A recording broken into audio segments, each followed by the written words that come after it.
Reyza and Chari, hello and welcome to So Janelle. Thank you so much for joining us. Thank you for having us, Janelle. So let's talk about this buzzword, which is pivot. So small business owners trying to do what they can to adjust to the new normal, and also maybe trying to look at opportunities and trying to see what opportunities come their way. Reyza, let's start with you. What was business like before the pandemic? Business was typical, serving our customers for lunch hour. People are 8 o'clock mass next door at St. Philomena coming in for brunch, things like that. Looking forward to seeing our customers every Sunday since we're next to St. Philomena. They have like 6 masses. So after mass, the tendency for the past 40 years is they'll come and eat with us. We have catering pickups, things like that. Right. And Chari, what was business like for you?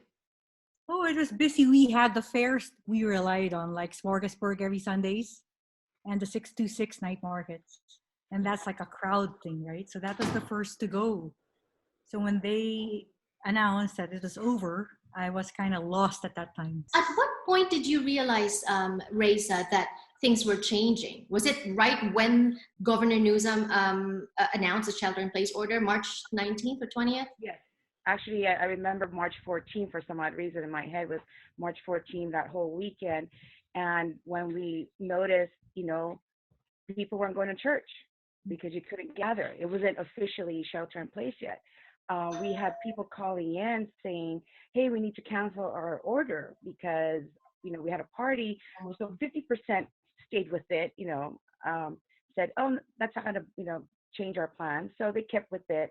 But definitely the second week of weekend, zero. Everyone canceled their catering packages. Our pancit was still there because pancit, has been a staple for dinners and everything. But everything else, like seeing our crowd every mass, every hour, and that's like from 9 a.m. till we close at 6, all gone. When this all happened and shelter in place was ordered and you couldn't gather, you couldn't go to the night market, you couldn't go to Smorgasburg anymore, all these gatherings that you were a part of, what was going on in your mind? The first thing, I have an older brother who kind of like has a foresight, right? He says, Chari, don't worry, you have the internet. And I didn't believe him. So when everything collapsed, your first instinct is, let's shut down. There's no other source of income. There you go. But I remembered, wait a minute, there might be the internet and there might be deliveries, and that's where Reyza came in. Right. And this is what I like, because Reyza, at what point did you pivot? Because you were one of the, I think the quickest one, the earliest ones to say, oh, now we're offering deliveries, and you even personally delivered stuff, Reyza. Yes. So I got a text on that Saturday. Imagine I had a full spread of delicious food and we had no one coming in, like lunch hour, no one came in. I got a text and she was actually from San Diego, and she said, I want to help a family who has a son that was autistic and they haven't gone out and they're actually hungry, and can you deliver food? And I said, where is this? And she said, in the valley. And I'm like, okay, I'm in Carson, you're in San Diego. She said, I'll Venmo you. And I said, well, that's 45 minutes away. But first instinct is you need to help the family, because she said that they haven't eaten. So she ordered, I got it ready, packed it up. While I was doing that, I took photos of the food that we had because it wasn't being touched. It was still fresh and everything. And I posted it on Facebook and Instagram. And I said, hey, anybody from the Valley area, I'm willing to bring you some of our famous pancit malabon and our dishes. And soon enough, I got 3 orders, 3 texts, 3 calls. And then that was the same time that my friend said, hey, you're already in the Valley. You're so close to Santa Clarita. Get some Ensaymada project for me. And so I reconnected with Chari that day. And then, we were sharing stories of what we're facing, with COVID-19. And she was like, I feel like I need to fold. And I'm like, no, don't fold. You have an awesome product. And I said, we'll help each other. And since then, it's been a partnership where we've just been pushing each other and empowering one another. Did you get convinced right away when Reyza was talking to you? Or what was your thought process then? And what finally convinced you, okay, let's give it a try?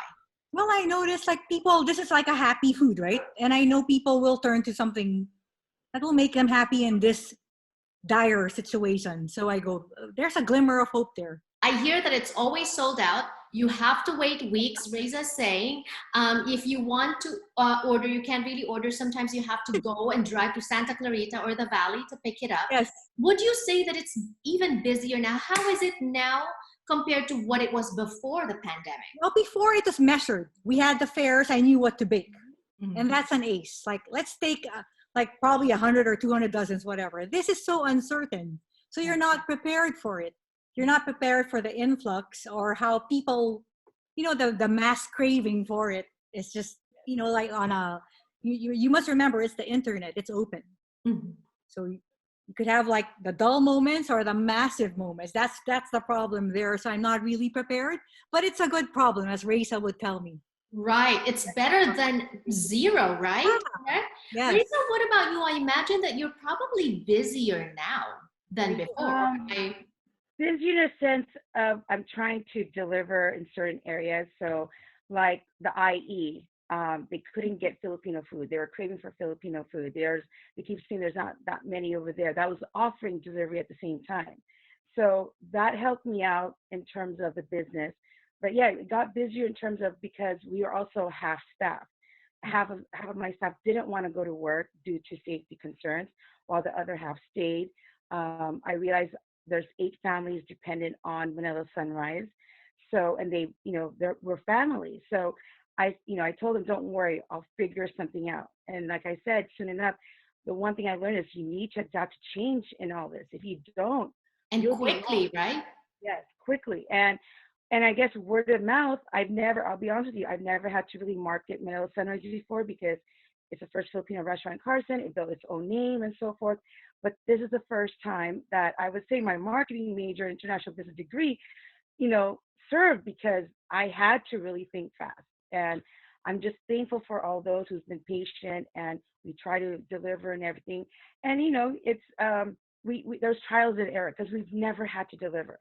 So we're not like a Domino's where they knew what time, how fast they can get their food ready and what time frame it can deliver. So I had to develop a system where, okay, I take the orders, what's the cutoff, what time we leave Carson, just so that we can make it there by dinner time. So I told them, don't expect it for lunch, but you'll get it there by dinner. Right. So Chari, if there's one thing or a few things that you're learning from this that you can take with you until after the pandemic, what would you say those are? I guess it's the loyalty of the customers. They will be with you no matter what, if you have a good product, I think. Right. Yeah, that's what I'm learning right now. You're still here and there's more of you. Right. So it's a blessing. Yeah, that they're there, they're loyal. Yeah. Right. And same with you, Reyza. I know that I'm loyal. I grew up with not grew up, but since I moved to America, my parents are still in Carson. Every time there's a party, we order. But your thoughts on what they're saying, that at least for California, there might be a 3-month extension of this shelter-in-place order. And how are you adjusting as I know that some of the restaurants are preparing to open as well. Where are you in that? We're keeping pace to what we've had to change with. We would love for everything to come back to normal. But like I said, every day has been a challenge. There's always been something different. So the key thing, even to all businesses out there, is you need to adapt to the changes. Because if you don't, that's the only way to survive. So honestly, it is like the survival of the fittest and everything that you've learned in the past, whether at school, at home. I've learned all of this through my dad. I saw my dad ride through 4 recessions. But like I said earlier, I think we're really in a depression. And so we don't know. And it's really faith, hope, and trust in the Lord, because at the end of the day, that's what's going to carry us through. Right. What about you, Chari? Well, there's that thing, that the customers are there, but what about the supply chain? Yes. That's what's worrisome, right? Right. You can always provide the Ensaymadas. Maybe next time there's no eggs. Like right now, you can see the prices are rising. Yeast is very in demand, more than toilet paper, because everybody's baking. So it's worrisome. Like, yes, the orders are coming in, but can I bake them? Will I have the complete ingredients? So there's a lot of adjustments too. Also, like if I can make it today, let's go a day at a time. Like I'm hoping I can make it tomorrow to be able to deliver what you guys are asking from Ensaymada project. Yeah. Right. And you know, I was talking to a small business owner who has a regular segment here on Sojanel, and he mentioned a point. You may be okay, but your affiliates, your vendors, the Yes, agencies that are helping you may not. Yes. So you also try to look outside of your organization and try to help. He even went as far as saying maybe if they need money, maybe you loan them money if you have, Yes. you know. And I think, and that's why I wanted to interview you guys together. I've never done this before. We've always been one-on-one because I like the synergy of female entrepreneurs, Filipina women, minority helping each other. You see more of this trend? Mm-hmm. Definitely. And you lean on each other. Yeah, Yeah. between Sherry and I, you know, it was a win-win situation. I helped the people around Carson get the product where, you know, they couldn't get it through online, saving money on, you know, costs. But at the same time, you know, like I told her, I go, I'll help you. I go, let's, you know, tulungan.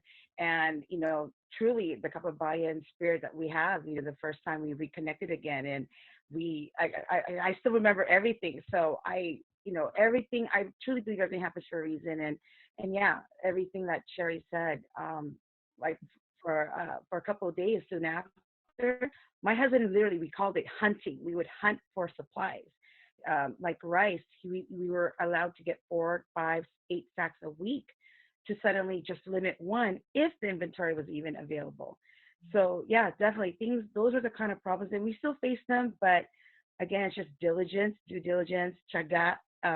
Sherry and I talk about that a lot, but really just empowering one another to continue. And that's why I keep putting on her Instagram, go, go, go. I like that. I'm learning from this interview very quick, but I know that a lot of our viewers are also getting a lot of the values in the message, trusting in the Lord, adapting to change, trusting in the Lord, and praying this whole time, taking it one day at a time, and leaning on each other for help. Any other parting shots? And Sherry, what is the secret of Ensaymada project? It's so addicting. It's 100% butter. So what is your favorite flavor? Of course, always the queso de bola. That's one thing. That's like the #1 flavor. But the cheese itself is out of stock. So I have a lot of explaining to do. Like, you guys have to just be patient. I know, and it tastes different, right? If you're getting from a different source. Yes, and the source itself has no cheese. So there you go. The supply chain is affected. Right. So at least there's a lot of flavor. So people rely, oh, there's like red velvet or Oreo.